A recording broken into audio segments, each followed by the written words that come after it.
তো হ্যালো বন্ধুরা, তো আপনারা কেমন আছেন? আশা করছি সবাই ভালো আছো। তো আজকে তোমাদের সঙ্গে শেয়ার করবো আমাদের বাড়ি কী কী গাছ আছে। তো এখানে সর্বপ্রথম গোলাপ গাছ আছে, যে গাছটা আমি আমার মাসির বাড়ি থেকে নিয়ে এসেছিলাম। তো এই এই গাছগুলো ছাড়া আরও গাছ আছে যেগুলো উপরে আছে। তো এইখানে এই যে এই গাছগুলো সব নার্সারি থেকে নিয়ে আসা হয়েছে। এটা সূর্যমুখী গাছ, এই যে এটা কৃষ্ণচূড়া।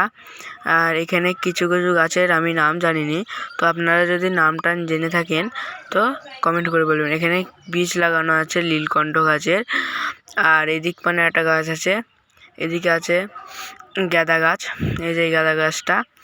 আর এই যে এখানে আর একটা গাছ আছে, এই গাছটারও আমি ঠিক নাম জানি না। আর এখানে আর একটা গাছ আছে, যে গাছটাতে বীজও বেরিয়েছে, আর কিছু কিছু ফুল আছে। আর এই যে এটা ডালিয়া গাছের মতো। আর এই যে একটা গাছ শুকিয়ে গেছে, যে গাছটাতে একটু পাতা মাতা বেরিয়েছে। আর এদিকে আর একটা গাছ আছে যেগুলো নার্সারি থেকে নিয়ে আসা, অনেক সুন্দর। আর এই যেখানে আর একটা গাছ আছে, যে গাছটাতে ছোট্ট একটা ফুল ফুটেছে। আর এদিকেও আর একটা নার্সারি থেকে সুন্দর একটা গাছ নিয়ে এসছে বাবা। আর এই যেখানে একটা অ্যালোভেরা গাছ আছে। আর এই দিক মানে গোলাপ গাছ আছে। এই গাছগুলো বেশিরভাগ নার্সারি থেকে, আর কিছু গাছ আমাদের ঘর থেকে।